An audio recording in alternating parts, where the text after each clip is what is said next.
Hey, everybody, back again for another episode. Now you have to make sure you have your pen and paper handy. I have Shaquana with me today, and we are about to have another awesome time discussing how you can better your finances because she is a personal finance coach. Again, as always, I love for you guys to have a lot of different perspectives on how you can become financially savvy, which avenues that you can actually take that work for you and your family as you're on the path to financial freedom. So, I am excited to pick her brain, to talk to her, to because we always can learn something. So I know I'm going to learn a lot today. She's already shared so much with me, and I kind of got my pen and jot some things down too. So without further ado, let me introduce you guys to this awesome personal financial coach. Go ahead, tell us a little bit about yourself, what you do for your clients, and anything fun that you want to say. Hey everyone. So as Christina stated, my name is Shaquana and I'm a personal finance coach and I help professional millennial women of color achieve financial independence by shifting their beliefs towards wealth building. I've been a personal finance coach for about 6 years now. And my personal finance story is that I struggled with debt for close to 20 years.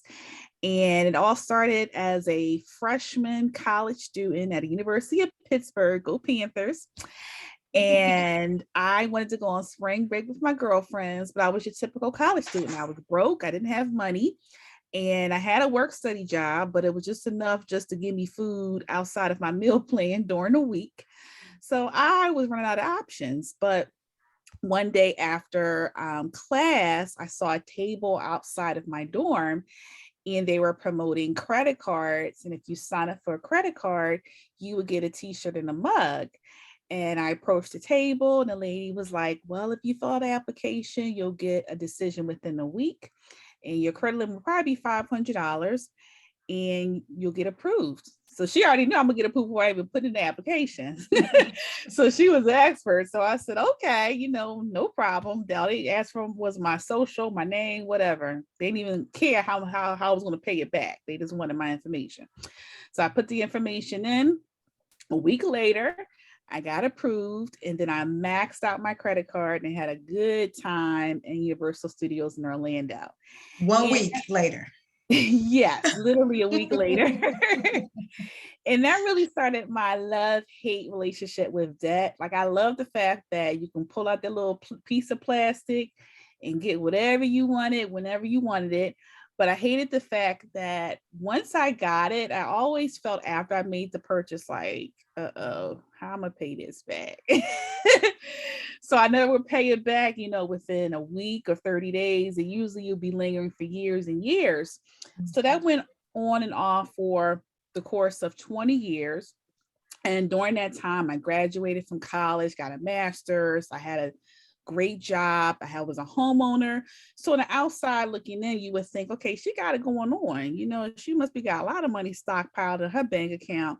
That was not the case. I was really struggling to figure out how to get out of debt. And over that course of time, of course, when you do achieve those milestones in life, graduate from college and getting a house, of course, you want to have a certain lifestyle. And I love to travel. So I would travel anywhere and eat out with my friends, do all these things, but I was doing it on credit cards. And it got to a point where I had accumulated over $200,000 of debt. I was literally living paycheck to paycheck. I was basically getting paid on Friday. And by the next Tuesday, I was broke because I was paying all my bills first. And then whatever little money I had left over, I would try to stretch it for 2 weeks, which was impossible. So I was living on credit cards just to basically eat and maintain my lifestyle. A vicious cycle. Yes, a vicious cycle. And it would be periods of time when I did pay off significant amount of debt, but I go right back into it a year later. So on New Year's Eve in 2017, you know how you reflect on your year and the goals you've accomplished. And every year, I think for the last 3 or 4 years, I said, oh, I'm going to try to pay off X amount of thousands of dollars of debt. And I never did it because I never thought about it until December 31st. And I said, you know what, Shaquana, I'm tired of playing magic tricks with my bank account. I'm tired of robbing Peter to pay Paul. It was too overwhelming and very financially stressful on me. I got to do something different. I can't figure it out. And I've been trying to. And then I think a lot of it is just having that shame of really facing the reality that you don't have the solution. You need someone that's smarter than you and has the solution that can help you get out of debt quickly. So I took this leap of faith and I did some research. And I found a 9-week financial coaching program, which was Dave Ramsey's Financial Peace University.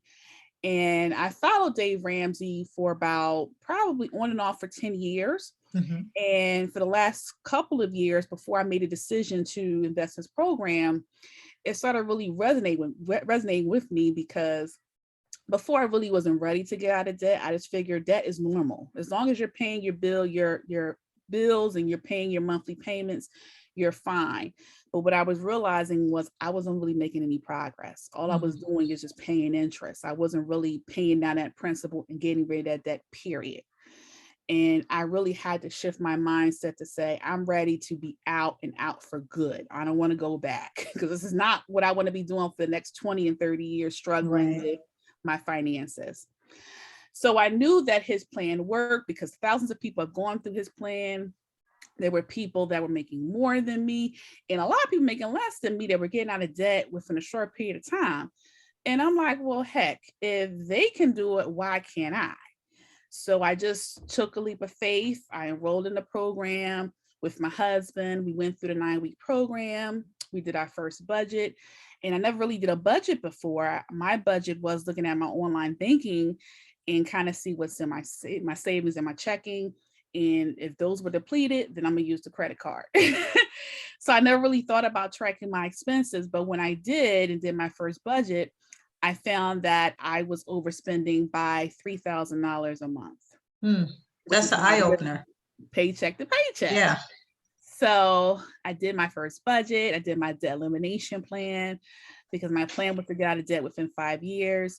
And 20 months after completing that program, so 20 months after April 2018, which is when I completed the program, I paid off $169,000 of debt.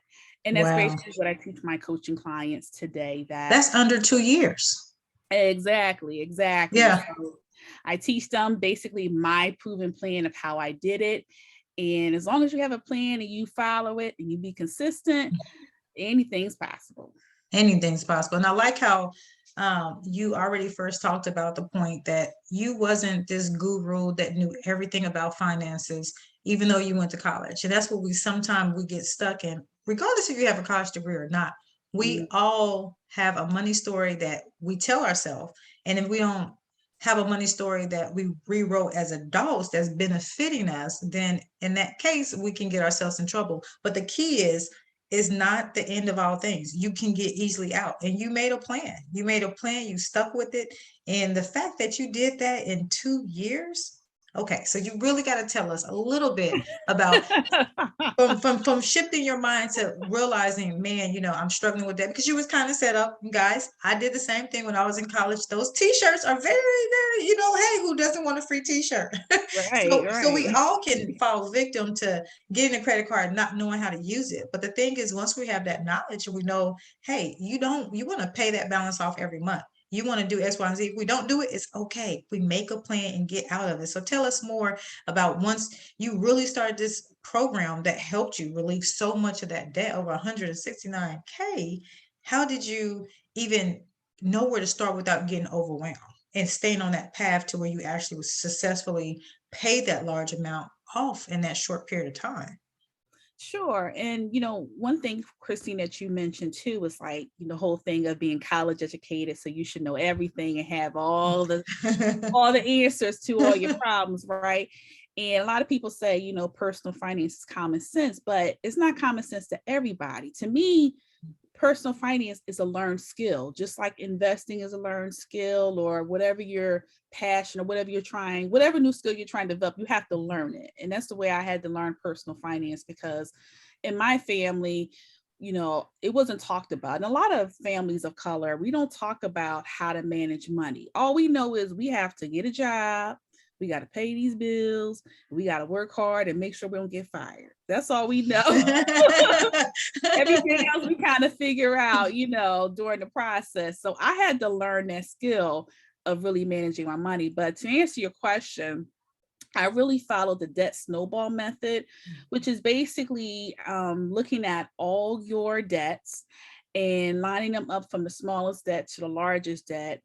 And basically, once you have your budget and know what your expenses are and what your monthly debt payments are, you pay the minimums on all your debt payments.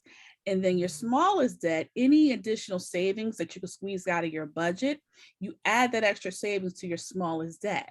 And then once the smallest debt is eliminated, then you go to the next highest debt and do the same thing until basically becomes a snowball effect. And that's where the acceleration comes through. So for my $169,000 of debt, which is a large portion of my debt, the biggest that I had out of that was my rental property. So that was about $120,000. And I was basically paying 2 mortgage. Yeah. Which is very difficult. And at first it kind of worked because, I had a renter, but then it was a period of times when I didn't have a renter. And the rental payments wasn't covering the mortgage. And it was just killing me every month, especially as I was going through this process. So I had to make the decision to sell the property in order to really alleviate $1,200, $1,275 a month that of savings that I could add back into my budget and put that towards my debt payment. So that was really a majority of it. Then it was about $30,000 of student loan debt, which I was so proud to pay off. Now it took me 20 years to do it, but that's okay. But it's going, navy and goodbye. So that's how I look at it. And then the rest was credit cards and I think it was a line of credit that I had as well for a heating unit that I purchased with my rental property. But the debt snowball really worked well for me because for me, I like simple. So it was very simple for me to follow and kind of figure out, okay, this is how much debt I have. This is the time period I want to pay it off in. And then for me, what was motivating with the debt snowball method is that you feel so encouraged when you're paying off those small debts at a time. So when I paid off like one of my credit cards, which was, I think smallest was like $1,000 or something like that. When I paid it off, I was like, okay, this actually works. And then I paid the next payment to the next highest one. I think that was about $2,000 to $3,000.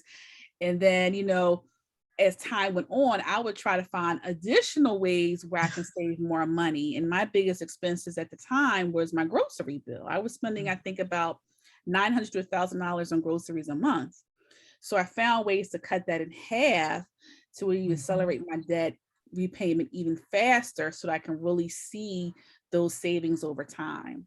So that was pretty much my strategy to eliminate the $109,000 within that 20-month time frame. I love that strategy. And when you really think about it, you were closing so many, I call them the financial feed loop in a sense. You're feeding your brain that by me doing this, by me taking the initiative to start the process, when you actually pay something off, that loop is closed.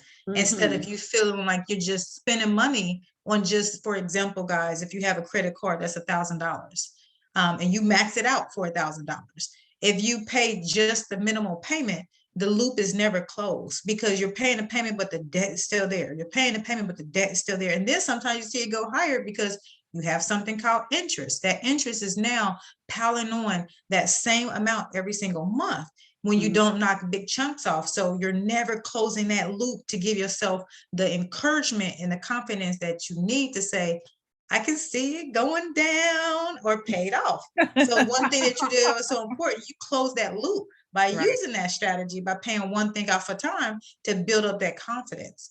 And that interest, guys, credit cards, that is the biggest thing that hurts your credit report for your credit score, because they make it to where when you have high interest rates, it's impossible if you pay the minimum payment to ever get anywhere with that.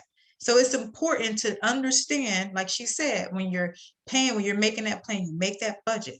You're seeing, well, what am I out of scope with? What is my biggest cost? Oh, I got 3 credit cards. Write those 3 credit cards down. Oh, here is the limit. Write the limit down. This is where I'm at. If it's not 30% or under, let's make a plan to tackle it so that I can start seeing the money that I'm putting towards it, not go all the interest, not go a little bit to principal, but you start closing that gap. So I love that how you did that. That was awesome. So now, after you started tackling it, you used the snowball effect and things started going down. What was your next step? My next step was the party, but no. So once I started to put all that stuff, pay everything off, like honestly, I just kind of took a breather for a couple months because That's it was good. very intense for those 20 months. I'm not gonna lie. It takes really hyper focus and really being intentional on how you spend your money.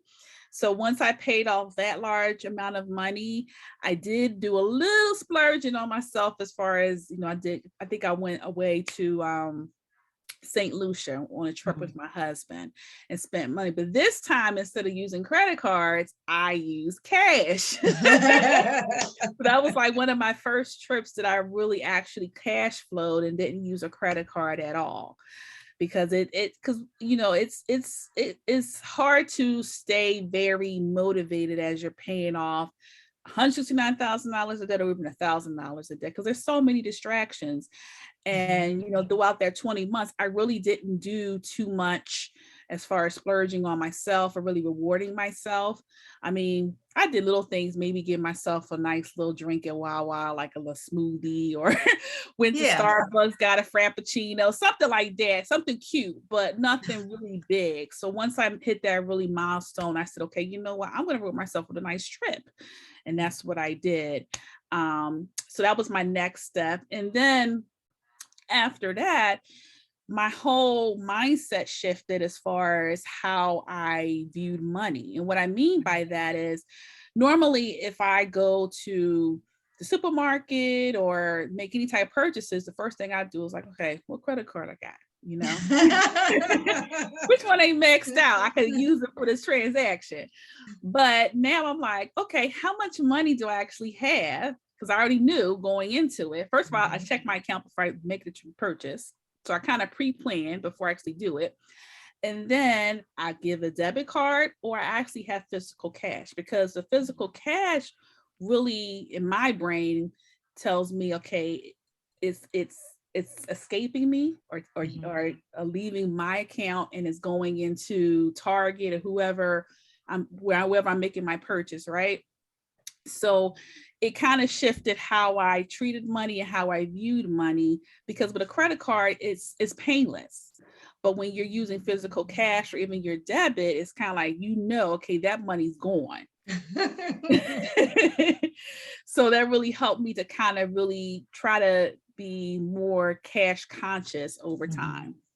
I like that. It is so true because you, since it's plastic and you have it lent out to you, you really aren't, you're conscious of the fact that it's money you have to pay back, but it doesn't hurt. It doesn't feel the same when it's your own cash. You go to the ATM to get out and you like, wait a minute, now this is only $3,000, but I have mortgage coming up and it's a little bit different when it's that money coming out, your money coming out of your account. So I appreciate how that mind shift had to happen to say, okay, this is my money as a tool. Let me use this tool well. And this is how I need to do it. Make a priority list of when I'm going to utilize it versus over the credit. So that helped you win that battle.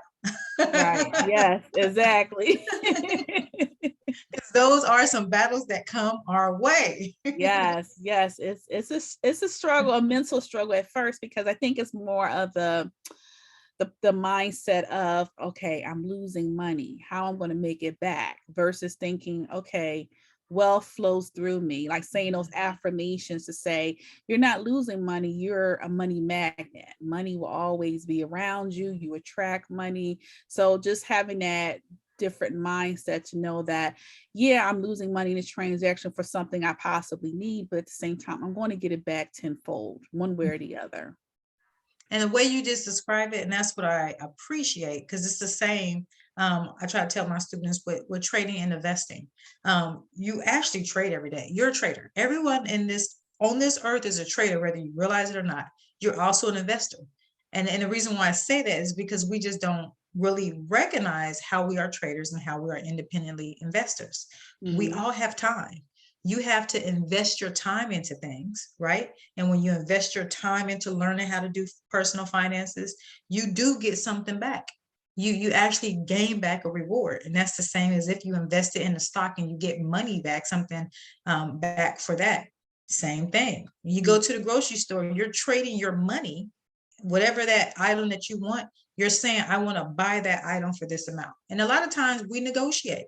You probably at a fresh market. You say, I don't want to pay $5 for that apple. I'll give you 60 cents. So you are literally trading just like you would at a stock market. You don't want to buy the stock at full price. You wait until the stock drops in price. You're buying it on sale. It's the exact same concept. So now that you did all that and you actually accomplished the goals, you made a formula, package it your own so that you can not only help yourself, your family, but also other entrepreneurs or people, maybe a family head, someone that wants to understand how personal finances is a skill and how it's something that has to be learned and it takes a little bit of time and patience. Can you tell me about your program? Sure. So I currently have my program, which is Build Your Wealth Accelerator. It's in a format where it's 101, which is my 12-week program, or my group coaching program, which is 6 weeks. And is basically mastered off of my 5-step framework, which I call the wealth building hierarchy. So the first step is really your money mindset. That's really the foundation, because if you don't think you're going to win with money, this program ain't going to work. No program is going to work.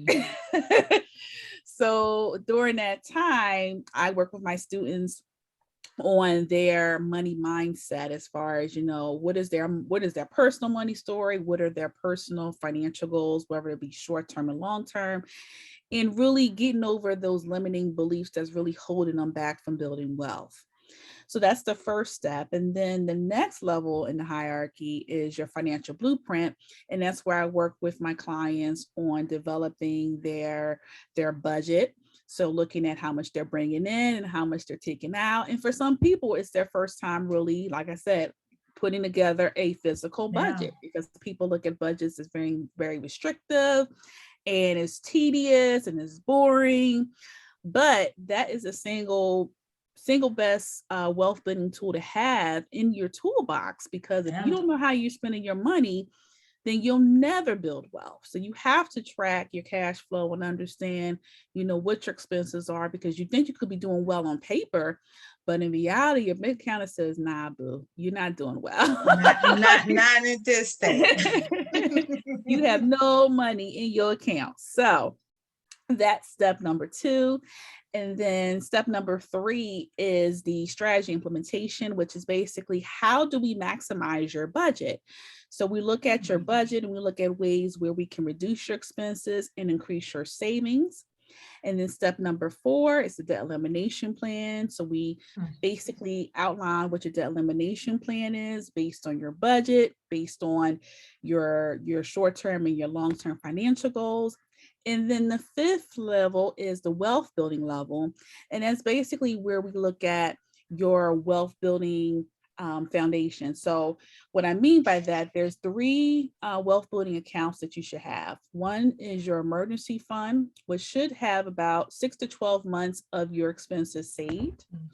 So if your expenses are $3,000 a month, then you should have at least $18,000 saved.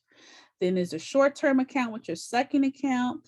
And that's for any type of short-term purchase that you're going to have within the next year. So if you're looking to purchase a car, or you're looking to put a down payment on a home, that's where you can allocate those funds to that short-term account. And then your third account should be your retirement accounts. And that could be from your employer, your 401k, 403b, or your IRA or investments account as well.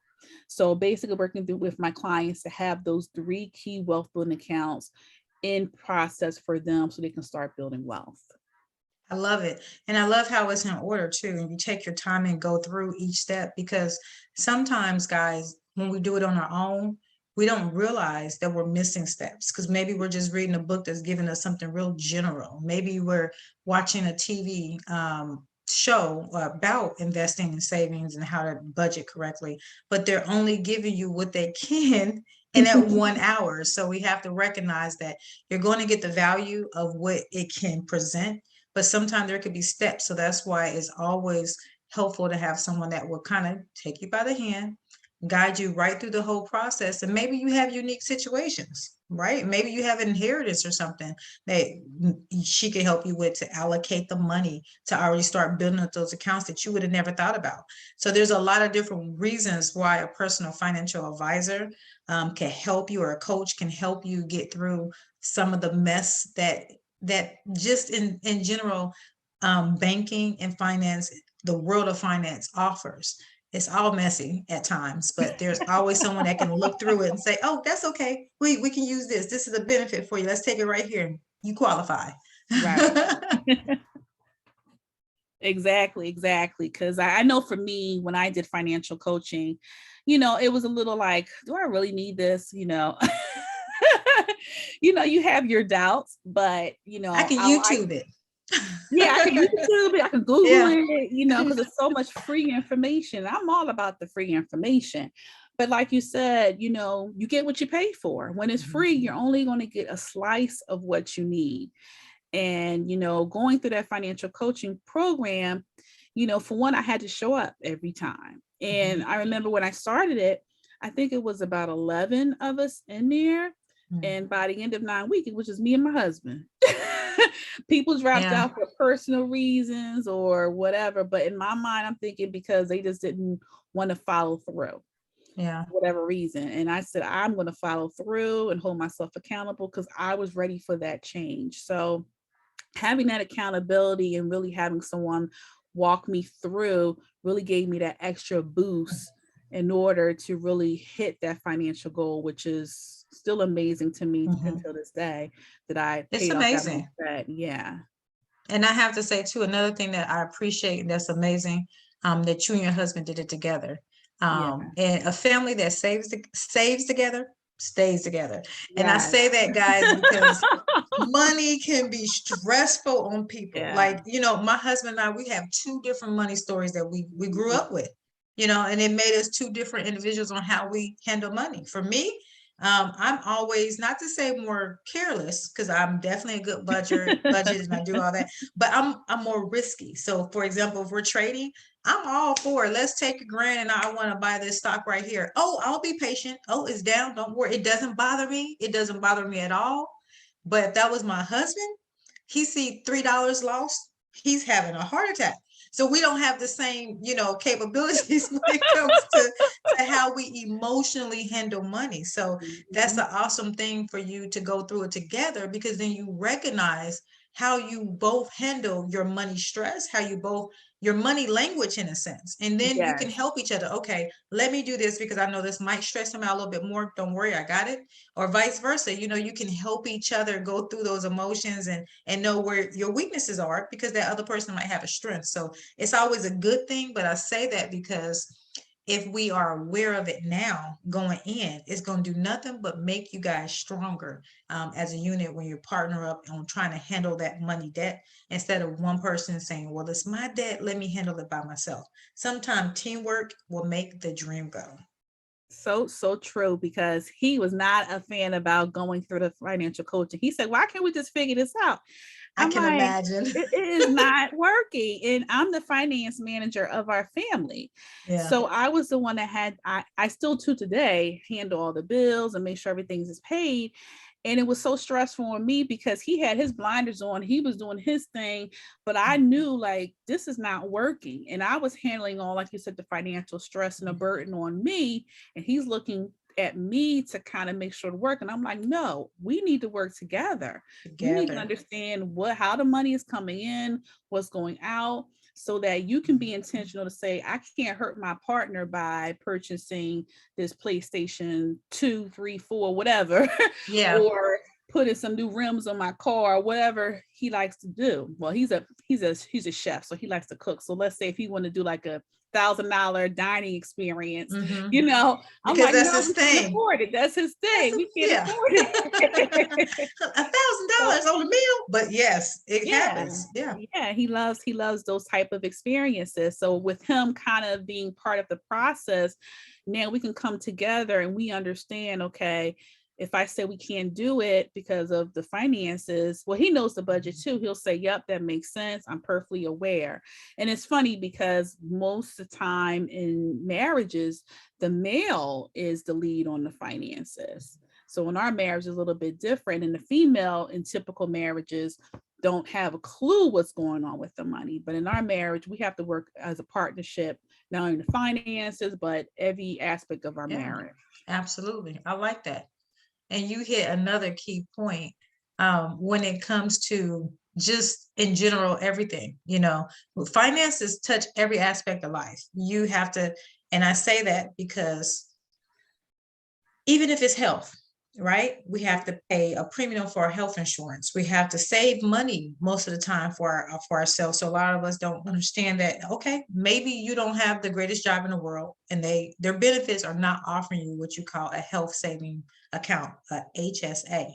That's okay. There's ways that you can go get it yourself independently so that you can be financially savvy to save for your health, because that's another aspect of finances. Perhaps it's not that. Maybe it's your car. Do you have an auto savings account? So when your car go down or you need to buy a new one. So literally money has every aspect of our life covered, because that is the one thing, the one tool that we need to actually survive in this world. You can't even buy a bottle of water without money. Right? Right. So it's good to be partners in everything, because maybe it's not just the bills, it could be other aspects that one partner can have over the other to say, hey, I just thought about something. Can we save for this? This is going to help us get here. So teamwork, guys, with your finances. And I'm telling you now, I'm going to drop her link. I'm going to drop everything in the bio here so that you guys can have an easy access way to find her on social media and to find her at her website. Pick her brain, ask questions. And while I'm saying that, do you, besides email, what is the main way anyone can get in contact with you? Sure. I'm on Instagram at Dollars Make Sense.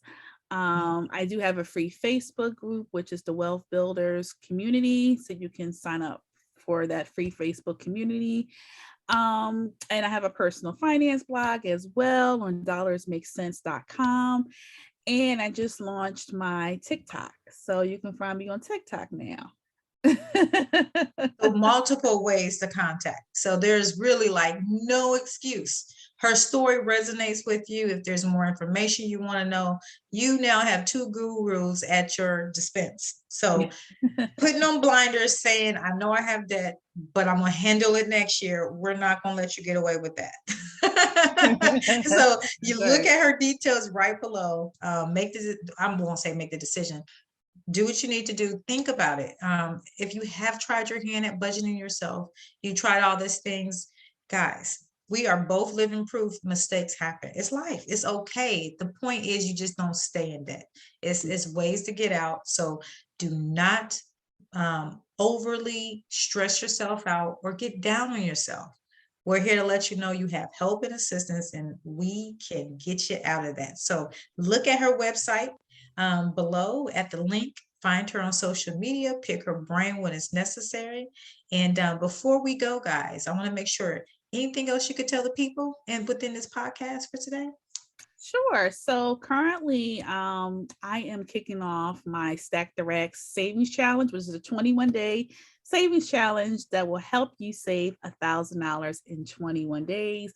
So if you're interested in the savings challenge, just click the link within the show notes.